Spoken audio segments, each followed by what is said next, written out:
got an important game on tomorrow versus a very good UConn team. Obviously, every game is important, especially this time of the year. But we know we need to play well. Regarding Austin, he has not practiced neither Monday or Tuesday. I don't know if he'll practice today. I mean, I doubt it. So, and so regarding his ability to play tomorrow, I think it's probably, 40-60 advantage not playing.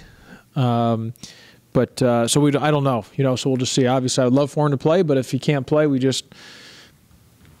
other guys got to continue to step up, bottom line. So he's walking better. It's more about, just his pain tolerance is really what it comes down to. So we'll just see on probably more of a game time decision, I would think tomorrow. Regarding Connecticut, they got a lot of good players, but especially Boatwright. Boatwright's excellent. Can really score. He can shoot it as quick of a release. He's a pro. I mean, he's going to play in the NBA. So he's really, really good.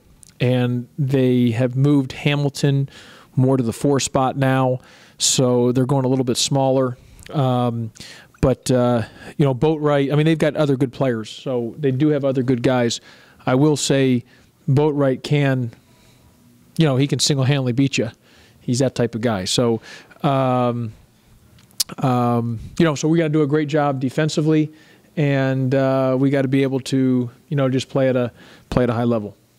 Getting back to Austin for a quick sec. So Sunday you said you thought 70% he would go. What's happened in the last couple of days? Is it just well, I just think him not. I mean, and he's coming in. You can see him. He's walking fine. It's hard when you haven't practiced. Are you going to be? It's more of a mental thing. I think I would think that he would probably need a little contact to go up and down and practice mentally. So we'll see. I mean, it's his call, but I was anticipating he practiced yesterday, but he didn't practice. All he did was individual shooting. So I think that's where maybe the time frame has changed. Josh, with the importance of the conference tournament for you guys now, really the only realistic shot to get in, is there a sense of maybe holding him out till he's at least, 100%, because that's the best avenue to get you where you want? Well, I would not put him in if there was any chance medically where a doctor said he could hurt himself any further. So there is no further damage. It's just more on his pain tolerance. So it's just up to him on his ability to handle the pain tolerance. And but I want to win every time whether it's obviously the conference tournament or the games in front of us. We want to win as many as we can, and I really would like to get Austin back because I think Shaq's playing the best he's played all year long. And besides portions of the Temple game, we really haven't had those two guys together playing at the elite level that we anticipated for this season. So I would like to get him back along with Shaq playing at the level. I think then we become a dangerous team. That will just, obviously that's going to be within time. But if Austin tells you, Coach, I want to go, he's going.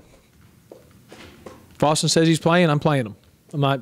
Because the doctors and the trainer have cleared me, have told me when Austin said he's ready to play, because through the MRIs and the X-rays, there's just nothing that he could damage himself to. So it's strictly up to Austin. Whenever Austin says he's ready to play, he's playing. Well, what I don't want is I don't know. I don't want to say that he's going to play and then tomorrow he's not playing, or vice versa. That's why he didn't practice yesterday, and so I was under the thought process that he was going to try to go yesterday, which would help probably mean that not go full practice but go through some stuff. He wasn't able to go through anything yesterday other than individual shooting.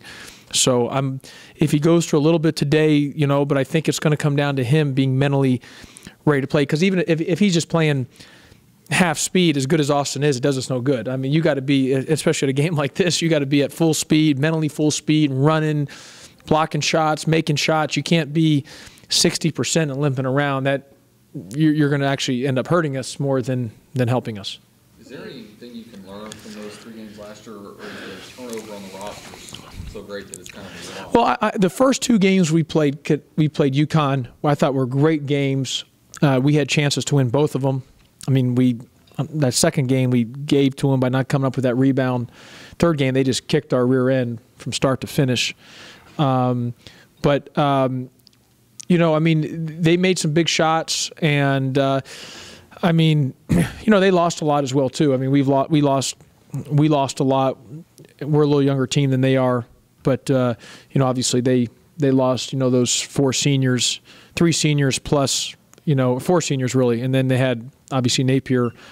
You know, his play speaks for itself. But Boatwright's a pro. Boatwright's really good, and he single-handedly can win them games. So we've got to do a great job on him. But you also, I wish it was just he was the only good player in the team. He's not. You know, you got Boatwright's pretty good. You got Hamilton, who's going to be a really good freshman. He's a freshman now, but he's going to be really good. You know, you got Purvis, who can play. You know, Samuels can create a lot. Calhoun. I mean, you just, you know, obviously Brema. They got good talent, really good talent. So they're a team that I think could go on and win 8 in a row, 9 in a row, 10 in a row, and go into the NCAA tournament. As could we if we're healthy. If Shaq's playing like he's playing and Austin's playing as he had played, we could do the same thing. But we're obviously right at this point missing one of our best pieces. What do you attribute Shaq's, I guess, increase in production? Was there a moment? Was there a click? I don't know. It's better now than never. So it's obviously it didn't happen early on, but we needed him to continue to play like this because he's been really good these last 4 games. And he's our leading rebounder, and that includes the stats with the one game versus Jacksonville State where he got in for 30 seconds and hurt himself. So we had to, you know, he hurt his ankle. So, you know, to his credit, he's our leading rebounder. You take out that game, I mean, he's got, you know, more even a higher margin of rebounds. So he's just got to keep playing well. We need him to keep playing well, and if we're going to want to win games, we're going to have Shaq play at a high level.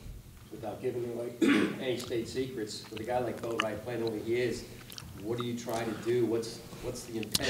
Well, I you know, that's what I was saying. You know, if it was a situation where you could just key on him and focus everything on him and say, okay, we just hold you to 0 points or 5 points and then we just win the game. It's not like that because they've got other good players. They got other really good players, and so you got to guard Boatwright, but you got to also guard their other guys because they got some other guys that can play. They're really good in transition. I mean, Coach Ollie does just a masterful job with them, and so we're going to have to be really good, you know, just a sound team defensively. I think a key for us is not turning the ball over, not allowing them to get live ball turnovers to be able to get transition buckets. We got to do a great job on taking care of the basketball. They've had some success going with a small lineup with Hamilton. Yep. If you can get your 2 big guys out there together, do you think you can kind of force them out of that? Well, I mean, I think it's comes down to you know, more on the offensive end. Because, you know, if Hamilton's at the 4 or if they're going small, whether whoever's at the 4, let's just say it's Hamilton, and they're scoring a bunch and they're hitting a bunch of 3s and we're hitting a bunch of 2s, advantage them. If they're not scoring a bunch but we're going inside and scoring a bunch of 2s, advantage us. So I really think it comes down to the offensive end, you know, who's scoring the ball. You know, like I watched our game the first time we played them last year. We had, you know, everyone's talking about the college. I think we had like both teams, it was like 40-39 in the first half. I mean, both times we've played them, or 3 times we've played them, you know, both of us have really scored the ball. And this year, both of us have had issues of scoring the ball at times, you know. So I think it's going to be the team that tries to, you know, it's going to be in the 70s or 80s, you know, points-wise is probably going to win the game. You know, I think it really comes down to more in the offensive end on either side, UConn or Memphis. Josh, I know the next game is always the most important game, but with 6 left and you sit here tied with UConn going into this game, while you have 1 more left with them, does it put a little bit more on this one? Because that top 5 is so pivotal going apart for the year. Well, you did say on Friday that this was, you know, or that South Florida was, you know, must-win situation. So, and I had said there's never such thing as a must-win for one game. It's every game here in Memphis. But Mike, you know, I mean, you're at this point, if you want to get a bye, you're going to have to try to win as many as you can, because right now, I do think, unless they just have a free-fall slide, SMU, Tulsa, and Temple look safe in getting, you know, 3 of the byes. Again, unless someone has just a free fall. So it's really us, Cincinnati, and UConn are competing for those last 2 spots. And so the only way you're going to get in one of those two spots is you're going to have to win games, and you can't win. You can't beat UConn, then go lose Central Florida on. I mean, you got to try to just win as many as you can, and obviously the best case scenario is if you could go 6-0. I mean, then you're in. But I think us, Cincinnati. I haven't looked at Cincinnati's schedule. I know us and UConn, just looking at their notes, we both have tough schedules. I mean, there's no gimmies in the last 6, and Is this the toughest stretch to your season? Because no question. Those 6 games are against teams that are either tied or ahead of you. Yeah, in the this was a tough stretch. Toughest stretch other than the beginning part of the season when I probably overscheduled for this youth of a team. Looking back on it, I definitely overscheduled on this year, but you live and learn on that. Okay.